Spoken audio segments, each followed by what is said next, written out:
Sa ngalan ng Ama at ng Anak at ng Espiritu Santo. Amen.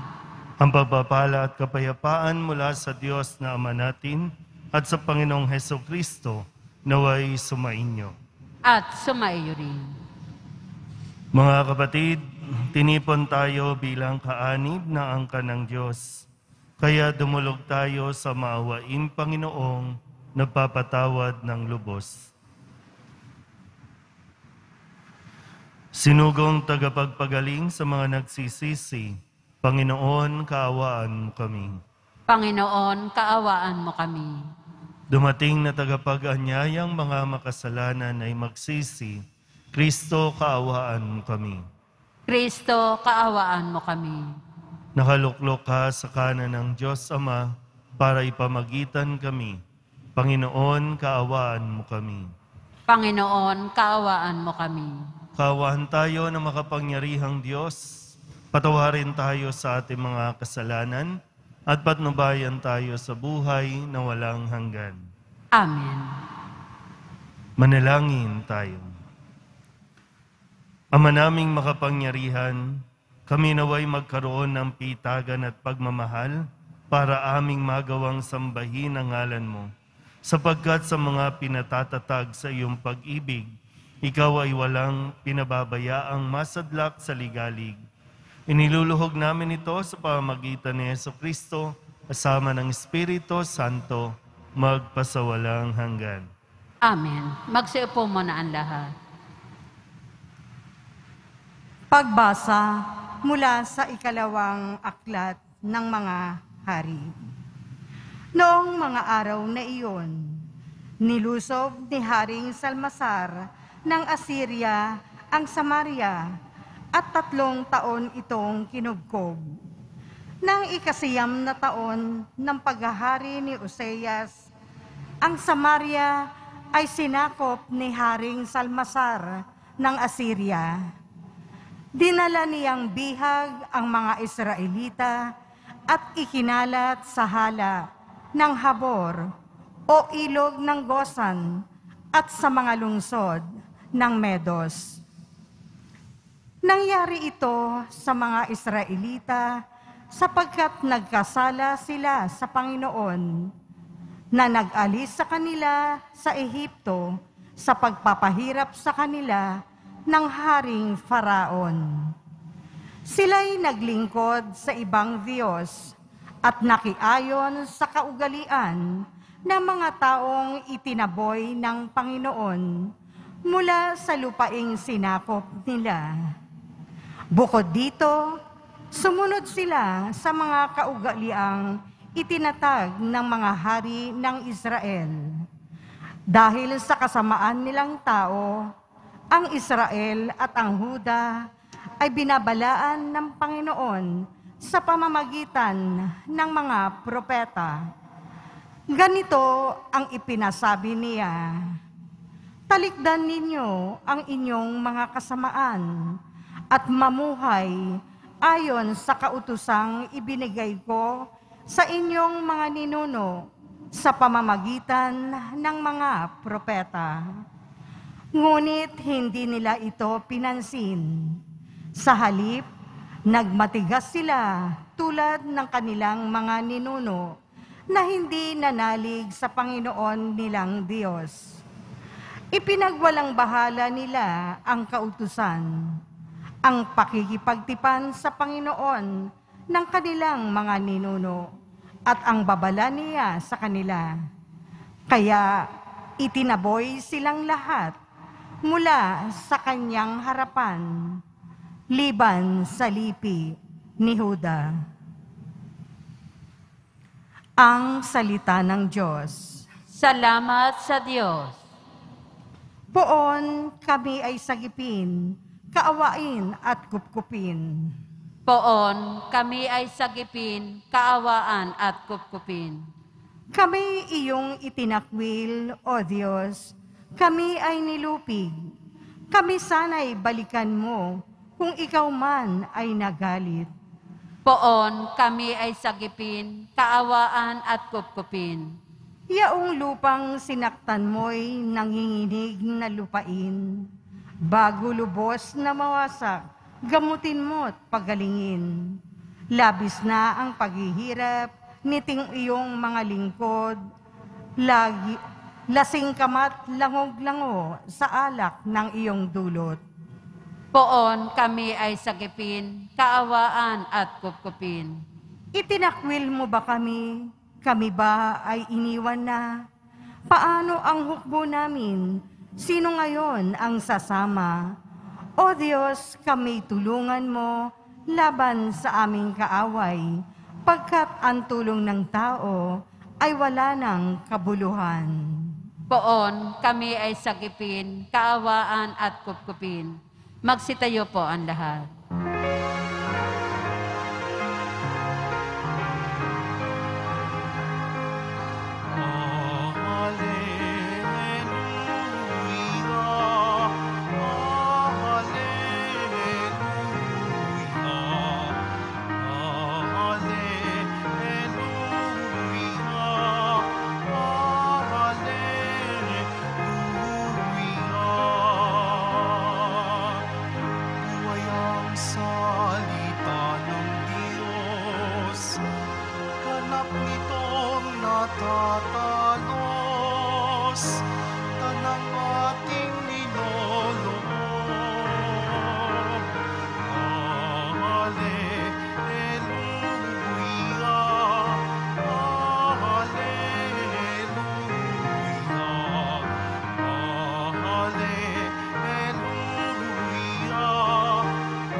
Sumainyo ang Panginoon.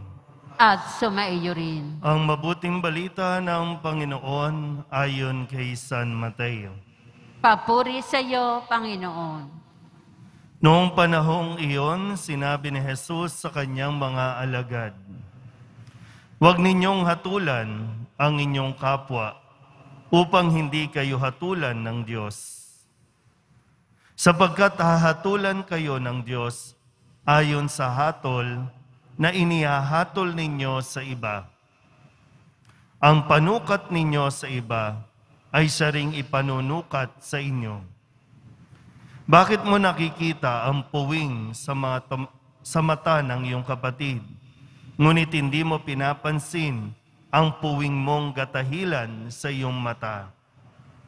Paano mo masasabi sa iyong kapatid, halika't aalisin ko ang puwing mo, gayong gatahilan ang nasa mata mo? Mapagpaimbabaw, alisin mo muna ang puwing na gatahilan at sa gayoy, makakakita kang mabuti at maaalis mo ang puwing ng iyong kapatid." Ang mabuting balita ng Panginoon. Pinupuri ka namin, Panginoong Heso Kristo. Magsiupo muna ang lahat. Isang magandang araw po sa inyong lahat.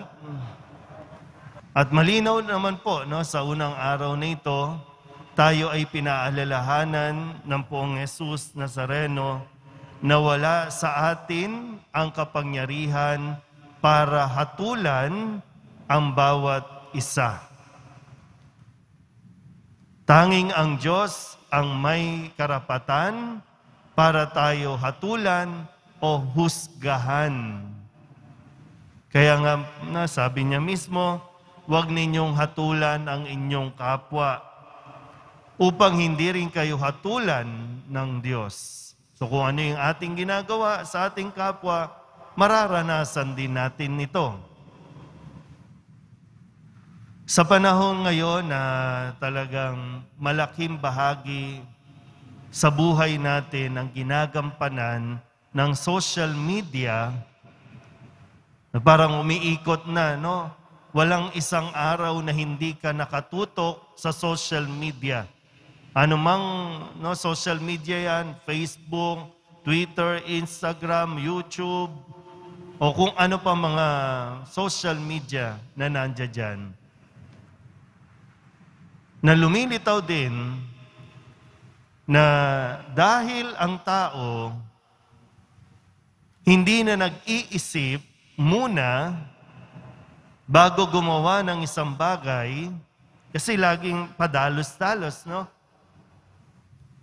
Marami sa atin ang nagiging mapanghusga, mga judgmental. Yung makita mo lang ang post, kung ano-ano na ang sasabihin, kung ano-ano na yung i-comment na hindi naman dapat. Wala lang. Makapanghusga lang. Na hindi naman alam yung totoong dahilan behind the picture o kaya behind the post. Pero masyadong affected. Kaya nga lagi tayong binabalik, no, sa isang behavior na mag-isip ka muna. Yung discernment na tinatawag. Pagdasalan mo muna. Alam niyo naman po na mahirap, I'm sure, hindi ko alam kung naranasan niyo na bang husgahan o i-judge ng basta-basta. Yung para bang minsan nag-post ka lang ng disappointment mo, yung may in-order ka, mali yung na-deliver sa'yo, sira yung dineliver sa'yo, pero talagang nag-post ka, nag-rant ka, merong comment na positive, sasang-ayon sa iyo, meron din namang negative o kokontra at ikaw pa ang magiging masama. Pero alam mo naman yung pakiramdam na husgahan ka. Alam mo yan eh. So bakit mo o bakit natin gagawin ang manghusga din? Hindi nagiging tahimik ang buhay natin. Hindi nagiging tahimik ang relasyon natin. Minsan lagi ko pong pinapaalala, bakit ba kasi kailangan ba talagang i-post yan?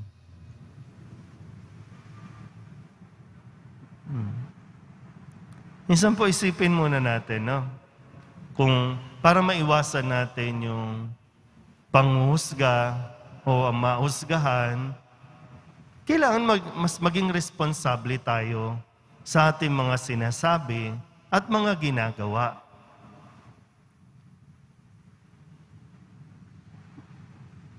Pag gumawa ang isang tao ng hindi maganda, ang hatol agad natin sa tao, napakasama. Pero hindi mo pa alam ano ang pinanggagalingan, bakit niya nagawa yan, bakit niya pinasok ang gawaing yan. Hindi mo alam yung pinanggagalingan, yung nagtutulak sa kanya. Marahil may dala ng pangangailangan, kagipitan, nagipit, na puwersa. At kailangan natin nag-iisip muna. Totoo, halimbawa lang po, no, na isa ka sa mga hanggang ngayon ay labis yung naramdaman mong kahihiyan dahil sa panghusga ng mga tao. Okay, i-admit natin, totoo naman, kasalanan ang ginawa mo. May mali sa ginawa mo, pero hindi ibig sabihin, masamang tao ka. Hindi ibig sabihin, masamang tao ka. May mali kang nagawa, may kasalanan kang nagawa, pero hindi ibig sabihin, napakasama mong tao. At yun yung isa na dapat nating mas pakinggan. Dahil ang Diyos, kahit kailan, hindi tayo hinatulan at hindi tayo hahatulan basta-basta dahil alam niya kung bakit natin nagawa yan. Ang inihintay lang naman niya, ayusin natin ang pagkakamali, ituwid natin ang pagkakamali, pagsisihan ng kasalanan. Tanging yun lang. Hindi tayo hahatulan ng Diyos. Maaring ang tao, ginudge ka na, pero tandaan mo, ang mahalaga dito, ay kung paano tayo hahatulan ng Diyos. Pero sana tayo din mismo, gaya ng nasabi ko, let's be more responsible. Maraming... paano ba? Kasi ganito rin yung ginagawa ko, no? Kapag may mga judgmental o nanguhusga, lagi kong tinitingnan, itong taong to, siguro kulang sa pansin, siguro may pangangailangang mapansin, makilala, kaya niya ginagawa yan, kaya lahat, siguro isang bagay yun para mas makatulong sa iyo na tanggapin na sadyang may mga taong nagiging judgmental dahil sila mismo ay may matinding pangangailangan. May pangangailangan afeksyon, may pangangailangan relasyon, o kung ano paman. So laging mayroong pinanggagalingan ito. Pwedeng siya mismo ay nahusgahan na rin at ito yung pamamaraan niya para mailabas din yung kanyang saloobin. Pero sana tayo mismo, mas maintindihan natin, hindi tayo dapat nanguhusga ng ating kapwa. Amen. Magsitayo na po ang lahat.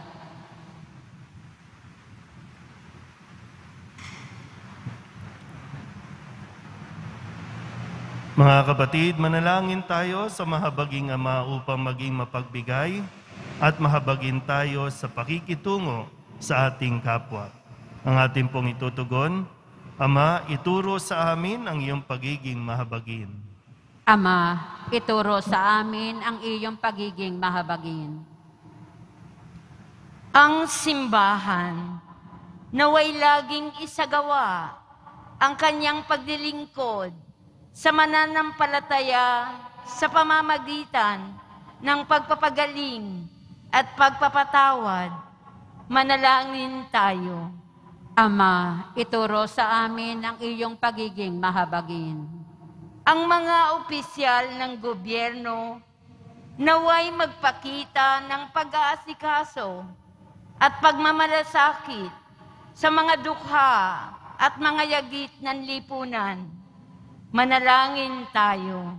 Ama, ituro sa amin ang iyong pagiging mahabagin. Ang ating sariling pagkakamali, naway makita natin at maiwasan ang humusga sa pagkukulang ng iba. Manalangin tayo. Ama, ituro sa amin ang iyong pagiging mahabagin.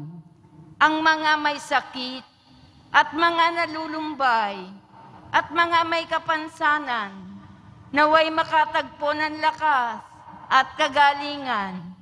Manalangin tayo. Ama, ituro sa amin ang iyong pagiging mahabagin. Ang ating mga mahal na kamag-anak at kaibigang yumao, naway tumanggap ng kapayapaan at walang hanggang kaligayahan. Manalangin tayo. Ama, ituro sa amin ang iyong pagiging mahabagin. Idulog din natin sa Panginoon ang ating mga personal na kahilingan at mga panalangin para sa ating mga pamilya. Ganon din ang lahat ng mga misang pasasalamat, espesyal na intensyon at mga kaluluwa na hinihiling na ipagdasal sa misang ito.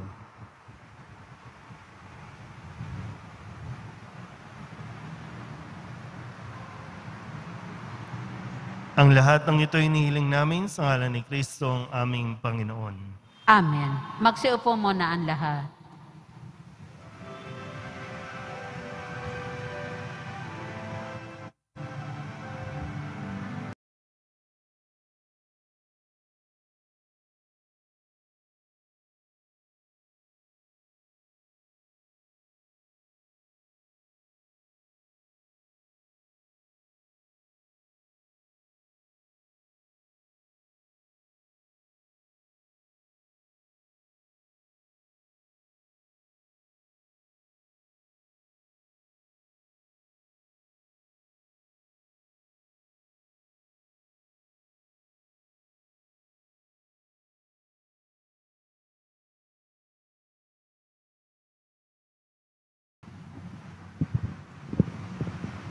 Manalangin kayo mga kapatid upang paghahain natin ang kalugdan ng Diyos Amang makapangyarihan. Tanggapin nawa ng Panginoon itong paghahain sa iyong mga kamay, sa kapurihan niya at karangalan, sa ating kapakinabangan at sa buong sambayanan niyang banal. Ama naming lumikha, tanggapin mo ang aming paghahain ng papuri sa iyong kabutihan sa amin. Sa dulot nawa nitong kadalisayan, kami naway makapag-alay ng iyong kinalulugdan sa pamamagitan ni Jesucristo kasama ng Espiritu Santo, magpasawalang hanggan. Amen. Sumainyo ang Panginoon. At sumaiyo rin. Itaas sa Diyos ang inyong puso at diwa. Itinaas na namin sa Panginoon. Pasalamatan natin ang Panginoong ating Diyos. Marapat na siya ay pasalamatan. Ama naming makapangyarihan, tunay ngang marapat na ikaw ay aming pasalamatan. Sa iyong paglingap at kagandahang loob, ang tao'y nilikha mo at pinangasiwa sa sansinukob. Sa hangad mong siya'y iwastong lubos, siya'y pinagdusa mo sa kanyang pagtalikod. Sa iyong paghiliw, iyong ipinahintulot na makabalik siya sa pamamagitan ni Kristo Jesus.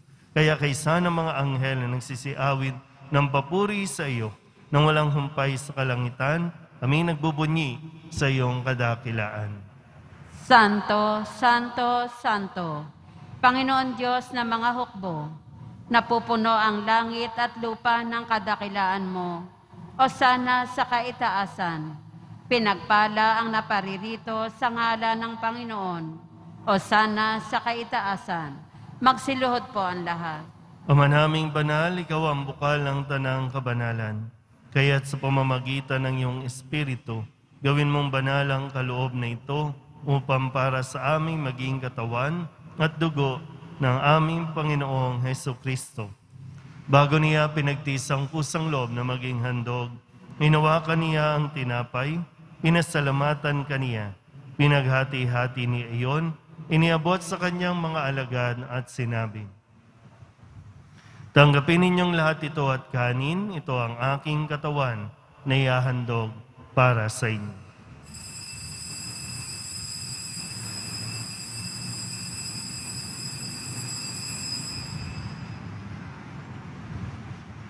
Gayun din naman nang matapos ang hapunan, hinawakan niya ang kalis, muli kaniyang pinasalamatan. Iniabot niya ang kalis sa kanyang mga alagad at sinabi, tanggapin ninyong lahat ito at inumin. Ito ang kalis ng aking dugo, ng bago at walang hanggang tipan. Ang aking dugo na ibubuhos para sa inyo at para sa lahat, sa ikapagpapatawad ng mga kasalanan. Gawin ninyo ito sa pag-alaala sa akin.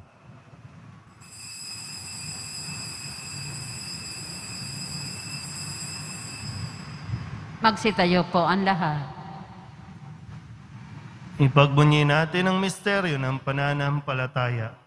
Si Kristo'y namatay, si Kristo'y nabuhay, si Kristo'y babalik sa wakas ng panahon. Ama, ginagawa namin ngayon ang pag-alaala sa pagkamatay at muling pagkabuhay ng iyong anak, kaya tiniaalay namin sa iyo ang tinapay na nagbibigay buhay at ang kalis na nagkakaloob ng kaligtasan. Kami nagpapasalamat dahil kami iyong minarapat na tumayo sa harap mo para maglingkod sa iyo. Isinasamo namin kami magsasalo-salo sa katawan at dugo ni Kristo ay mabuklod sa pagkakaisa sa pamamagitan ng Espiritu Santo. Ama, lingapin mo ang iyong simbahang laganap sa buong daigdig. Puspusin mo kami sa pag-ibig kaysa ni Francisco na aming Papa at ni Jose na aming Obispo at ng Tanang Kaparian. Alalahanin mo rin ang mga kapatid naming nahimlay na may pag-asang sila'y muling mabubuhay, gayon din ang lahat ng mga pumanaw. Kawaan mo sila at patuloyin sa iyong kaliwanagan. Kawaan mo at pagindapating kaming lahat na makasalo sa iyong buhay na walang wakas. Kaysa ng mahal na Birhen Maria na Ina ng Diyos, ng kabiyak ng puso niyang si San Jose, kaysa ng mga apostol at ng lahat ng mga banal, na namuhay dito sa daigdig ng kalugod-lugod sa iyo, may pagdiwang nawa namin ang papupuri sa ikararangal mo sa pamamagitan ng iyong anak na aming Panginoong Hesukristo. Sa pamamagitan ni Kristo, kasama niya at sa Kanya, ang lahat ng parangal at papuri ay sa iyo, Diyos Amang makapangyarihan, kasama ng Espiritu Santo, magpasawalang hanggan.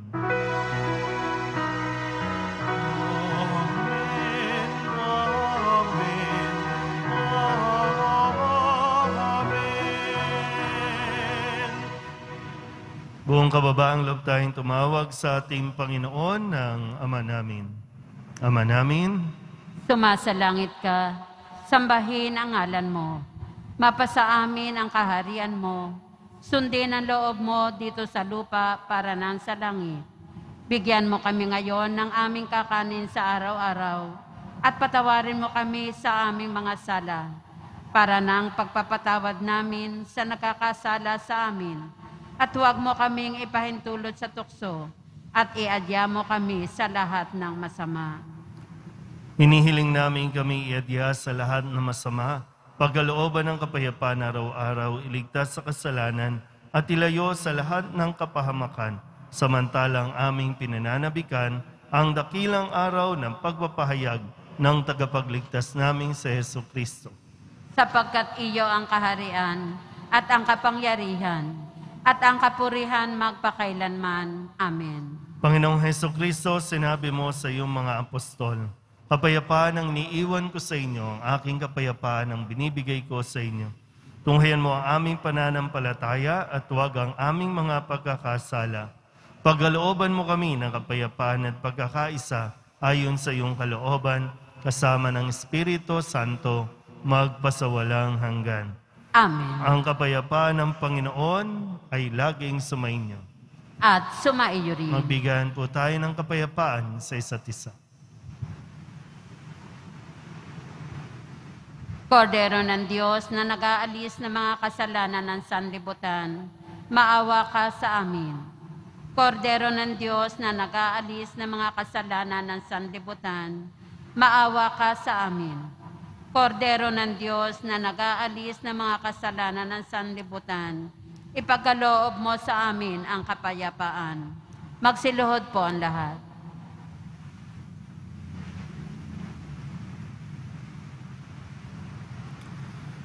Ito ang kordero ng Diyos. Ito ang nag-aalis ng kasalanan ng sanlibutan. Mapalad ang mga inaanyayahan sa kanyang piging. Panginoon, hindi ako karapat-dapat na magpatuloy sa iyo, ngunit sa isang salita mo lamang ay gagaling na ako.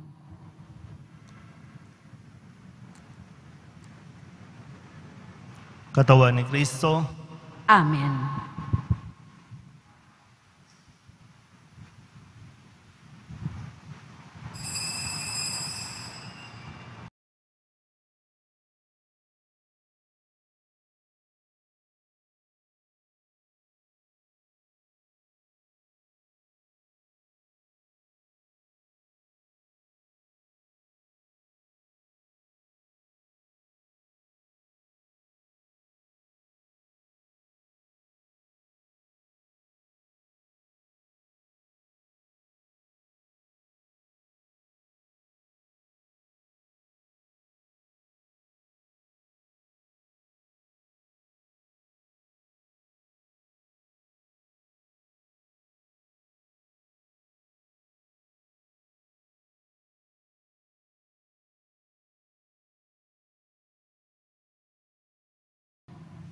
Magsitayo po ang lahat.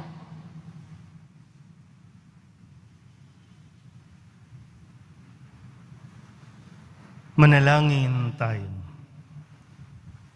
Ama naming mapagmahal, kaming nakinabang sa katawan at dugo ng iyong anak ay sumasamo sa iyong habag upang ang aming taimtim na ginanap ay maging pagtanggap namin sa tiyak mong pagliligtas sa pamamagitan ni Jesucristo kasama ng Espiritu Santo magpasawalang hanggan. Amen. Sumainyo ang Panginoon. At sumaiyo rin. Manalangin tayo para sa pagbabasbas. Mahal na pong Jesus Nazareno, inihayag mo sa pamamagitan ng krus ang walang maliw na pag-ibig ng Diyos sa sangkatauhan.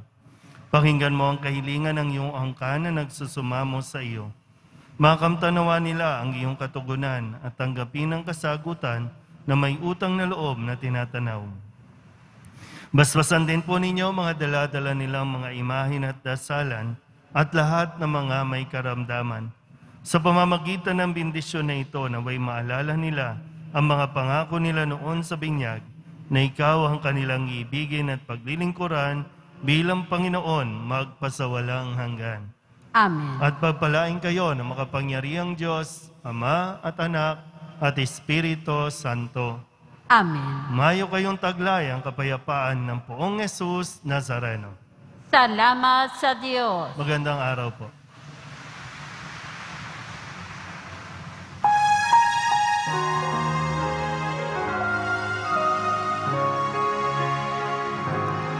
Nuestro Padre Jesús Nazareno, sinasamba ka namin, pinipintuho ka namin, aral mo ang aming buhay at kaligtasan. Nuestro Padre Jesus Nazareno, iligtas mo kami sa kasalanan.